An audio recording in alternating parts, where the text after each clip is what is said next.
Hi, good people. This is Step Brother with information about the horrible new law that the crackers in Jefferson City have decided to impose on the peasants.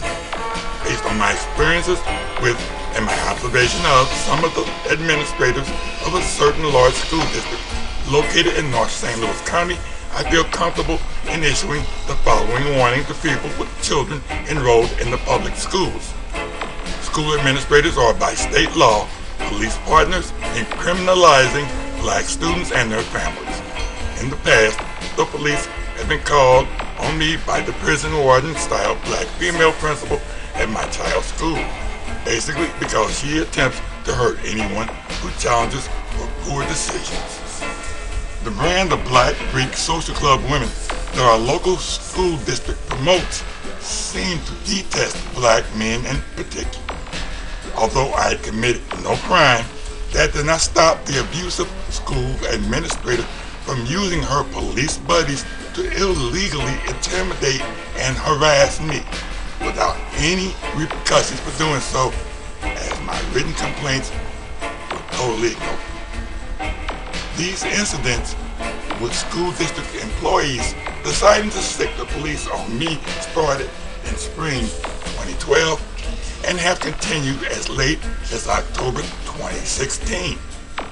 I believe these incidents originate from my attempting to work in their school district as a fully qualified and certified high school teacher. Those black doctors of education, it seems, would rather hire a 20-something-year-old blonde female over a 50-something-year-old brother to teach math to our children. This happened in a majority black suburban school district, one of the 10 largest in our state of misery, one with a supposed shortage of black male math teachers. Of course, the rejection of me makes perfect sense because they are really about the miseducation of our children and don't want that to change. It's a lot easier for them to get Becky to go along with the dumbing down program. Unfortunately for our children, it's really around here is not what you know, it's who you blow. I'm sure that my not being a member of one of those all-male black Greek social clubs, which are controlled by the hidden hand of our enemy, did not help my chances. From what I have seen, the district's administrators can be counted on to not do anything that might actually help black people as a group. I recently communicated by email and telephone with my local school district's new superintendent about my concerns with the placement of the microwave radiating Chromebooks in the classroom. I detailed the hazards and backed it up with legitimate peer-reviewed studies. I'd liken the devices to new age smallpox blankets for our families. For sure, the school administrator types seem very reluctant to seriously consider any move that might jeopardize those 6 figures of annual loot coming their way, courtesy of the school board. No matter how bad the future cancers become from the effects of too many microwave transmitters and a confined classroom space, these well-paid bureaucrats won't stand up to the hidden hand-controlled school board that is pushing these harmful devices on our people. I can be more specific, but that topic is for a different time.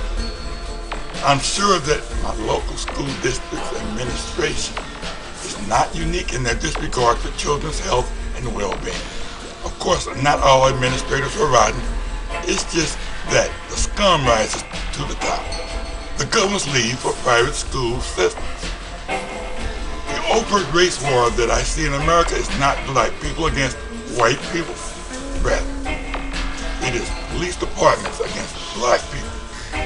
Police departments can only hire the most white-thinking Negroes, period.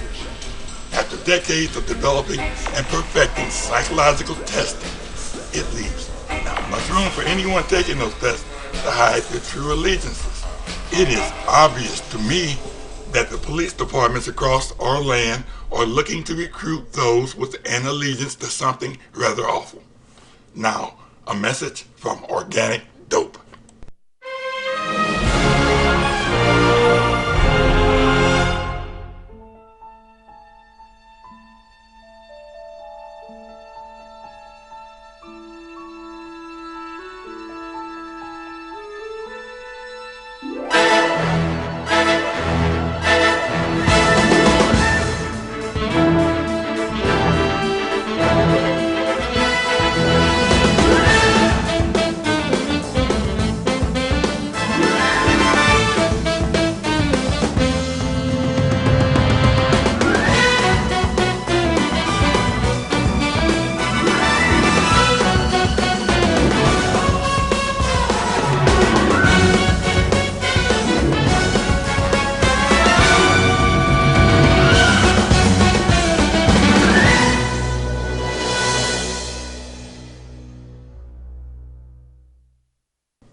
That message reminds me that this prison school issue is trivial compared to the major nuclear war that our enemy is conducting against us. Because they control the news corporations, we are not being told anything about their ongoing global genocide extinction level event. Do a web search on the dying Pacific Ocean, and for heaven's sake, to avoid cancer, do not ever again eat any more seafood. At the molecular level, nuclear radiation is invisible and you can't hear it. Some can smell, taste, and feel it, which would be a very bad thing. No matter what you've been led to think, the Fukushima fallout danger is real, and if you do not take countermeasures, then your life is in greater danger. I feel that those sort of people, the bearers of shackles, should not be the ones held up as role models for our youth. I feel when the police officer is presented as a school resource, it is a subliminal endorsement that people be controlled. And it is psychologically very damaging to our black children. As an aside, I find it thoroughly wrong for any police department to hire as a gun toter any veteran that was previously in any combat role in the Middle East. Middle East combat veterans should be automatically disqualified from any police job where they carry a gun because of their mind-altering mercenary training to murder civilians and organize criminal murder sprees over the past generation. A sane and logical prohibition to keep them away from situations where they can continue to illegally murder would have saved the many black lives which have been senselessly and brutally taken during the past decade or so. Those are the kind of new laws that we need, ones that actually make sense, not this white man-inspired evil nonsense to criminalize children for being children. Actually, most citizens of misery did not know about this new numbskull legislation until it was already passed and signed into law. No one pays much attention to those cracker politicians in Jefferson City. We have traditionally relied on the mainstream media to inform us of pending major changes like that one. Unfortunately, as the communications companies have been taken over by our enemies, they provide less meaningful service to the people. As a result of the politicians' low-life scheme to shackle our people, if a first grader, while defending themselves from attack, accidentally causes a bit of damage to their attacker and is seen by the SRO, then according to the flawed law, the child's parents will have to defend a mandatory felony charge. But according to the local school district, only if a SRO sees it. In general, the vast majority of black people detest the court system, and we avoid interacting with the parasites which infest it. This is the notice from the school district informing us of the new situation. I will magnify the important part that contains the school district's limited interpretation of the new law. Besides channeling our youth into the criminal just us system, while simultaneously impoverishing their parents, this evil misery law also has the sinister intent of teaching the children to rely on the authorities to handle their business for them. I don't want my children to interact with those Middle East trained police authorities that seem so eager, dare I say happy, to kill black people. A while back, I taught my children something very valuable that I am sharing with you. This something actually saved my family from the clutches of misery.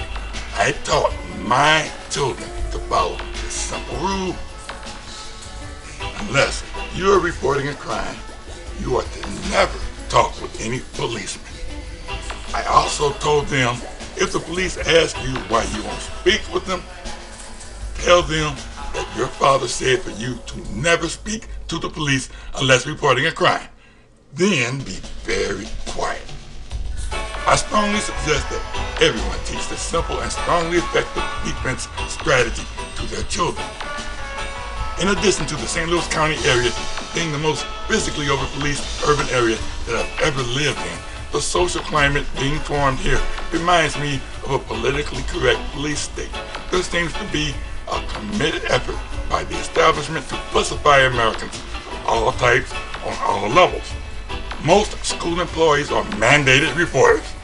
Another, more accurate term would be government snitches. They are obliged to contact the police upon even the tiniest suspicion that a child is involved in any way with any crime or risk losing their jobs. You think I am exaggerating? I am not. Here are some screenshots of the documents which detail the situation that the evil whipcrackers have set up. Lots of print, and the school district only copied the first half dozen of these crimes in their notice as if they are the only important ones.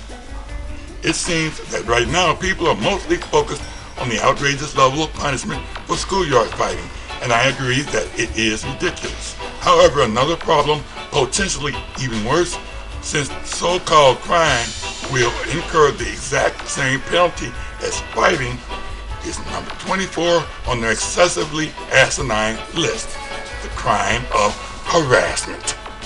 If a child engages in any act with the purpose to cause emotional distress to another child in misery, it's a crime. Again, by law, the school employees are mandated reporters for any law breaking. In other words, if Lakeisha hurts Becky's feelings, then she is breaking the misery law, and the school workers must call the police. Depending on the results of the police investigation, Lakeisha's family resources could be drained by the criminal justice system. Pause the video playback to read my quick analysis of this abusive new criminal lawmaker scheme to create a new market for underemployed lawyers. I put the links to this Missouri cracker nonsense in the description. Of course, there are predominantly white schools here in the state of Missouri don't feel the need to have many police helping them. So this won't impact the white folks as much as the black ones who rely more heavily on the public miseducation system. And if any of the white children become ensnared in this pernicious trap, in general, they'll have more financial resources than the black people of Missouri do to feed the courts. So once again, in comparison, it won't really be as much of a problem for them. The lawmakers would have to be either dumb as rocks or more likely racist as hell to pass this messed up law. In support of the latter, note that the crackers explicitly exempted police abuse. Obviously, they think police harassment is acceptable. I think the state legislature of Missouri is an embarrassment to civilized people. It would be fair to assert that the Missouri lawmakers love them some police state. Unfortunately, most public school administrators with their highly doctored minds appreciate that their law enforcement brethren have taken over the student disciplinarian role for them. Sadly, those public school principals and superintendents have increasingly demonstrated they are incapable of properly running the public school. which is probably why many of them were hired in the first place. The systematic dumbing down of America by the hidden hand is very real. For the past few generations, we as a nation have been losing on average 1 year of academic proficiency every decade. The high school freshmen of 1966 were academically equal to today's college sophomores. What a colossal waste of money this academic system is. When I went to high school back in the 1960s and 70s, our very successfully run 2,000 student high school had one principal and one vice principal. Now it seems a half dozen overpaid administrators per high school is the norm, and they still can't handle it. Sincerely weak in my opinion, they don't do an adequate job. Additionally, using today's technology, there are many better ways to educate our children than the simple-minded crap curriculum that the public schools deliver. But once again, that's another important topic for another time. Nationwide, slowly but surely, the racist prison slaves creating marijuana possession laws are being retired from state law books. Although it seems that they are still necessary for a while in certain areas. Missouri has decided to stop considering the possession of tiny amounts of cannabis as a criminal offense on January 1st, although it remains a civil offense. I see this newly enacted Missouri fighting felony law as a response, a lame attempt by the doubles to keep the population of prison slaves up to where they need it. The laws are part of a sick economic strategy for making an even stronger and more profitable prison industrial complex here in Missouri. For sure, the lawmakers' lawyer buddies will reap a windfall from this new act. More and more to satisfy their corporate controllers, I feel that the various levels of government do harass citizens. The fastest Obamacare quickly comes to mind.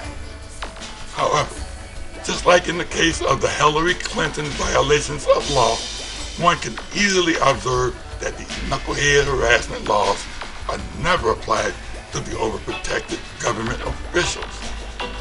Just to show you the Neanderthal mentality that these police seem to use to justify their attacks against our children, I refer to a video about police authorities in neighboring Tennessee who recently used a contrived application of bad law to shackle a bunch of black children.